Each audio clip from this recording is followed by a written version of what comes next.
Well, howdy there, Internet people. It's Bo again. So today we're going to talk about operators, because there's a whole lot of public gatherings going on right now, and in every crowd there is somebody dressed up like an operator who clearly isn't. There is some tacticool guy out there sporting his plate carrier and his Oakleys, and man, he's got it. And I get it. I get the desire to emulate and mimic those top tier, high speed guys. I get it. I do. I know a lot of them. They are impressive individuals. But they're not impressive because they can clear a room. A lot of people can clear a room. They're not impressive because of how they dress. I want you to think back to the bios of those people who have had movies made about them, who've written books. The people that actually embody that high speed, those top tier guys. How many languages did they speak? What were their degrees, plural, in? These are not willfully ignorant people. They are not factually challenged. Real warriors are educated. They go out of their way to become educated in things other than their primary profession. Their entire job is risky. Why do they train so much? Why do they rehearse things? Why do they do that? Why do they spend so much time, so much of their lives, practicing? It's to mitigate risk. These guys don't go off of hunches. It's to mitigate risk. It's what they do. Because while I know that in the US, we focus on one aspect of it, but when they kick in a door, 90% of the time, the end goal is to save lives. Yeah, in a lot of situations, they're going to take a few on the way. But the strategic goal of what they're doing is to save lives. And they mitigate risk at every possible opportunity. There's no way that one person can know everything, right? So what do? They trust subject matter experts. They listen to those people who spent their lives in that field.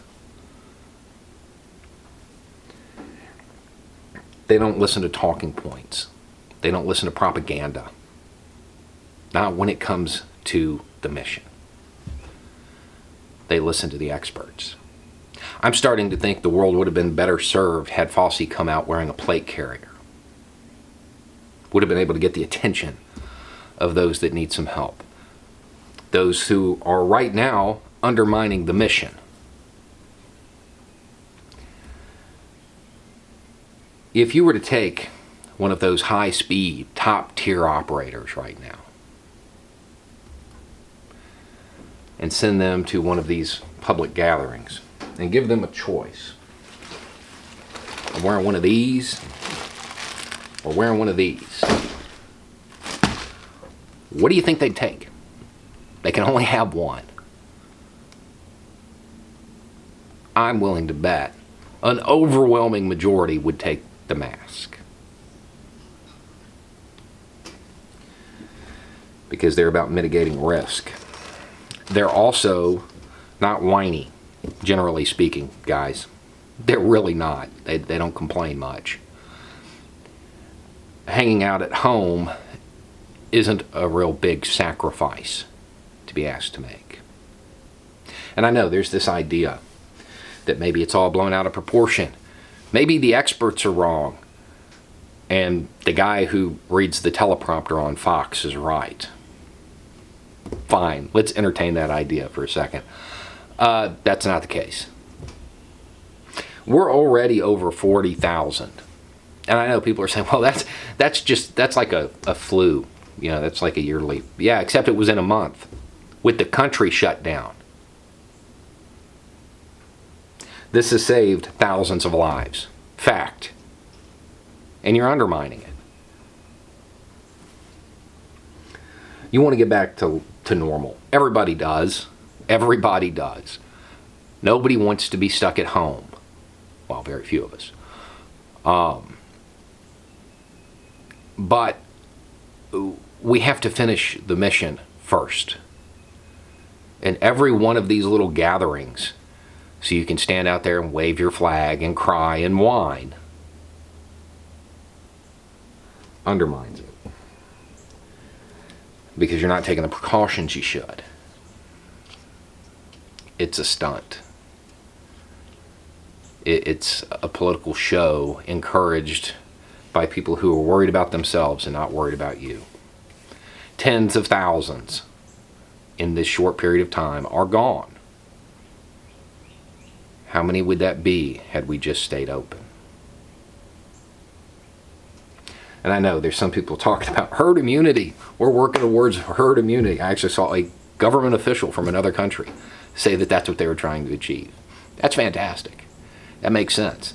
Except for the fact that now we realize you can get it again. This isn't the chicken pox.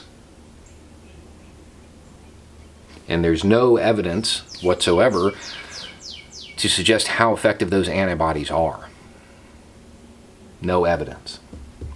You think those top-tier, high-speed operators that you want to emulate, do you think they go off of hunches in real life? No. No, they don't. They know the number of feet between the power line and the building. They don't go off of hunches. They don't just wing it. They plan, and they're educated. I have no problem with people wanting to emulate those guys. Like I said, I know a lot of them. They are people worthy of emulating in a lot of ways. But if you just focus on the one side of it, you're missing what makes them impressive. They are educated. They take their time to learn about things, and they stay forever curious. Because it's going to save their life. It's going to save the life of their teammate. Knowledge is power. Education is power.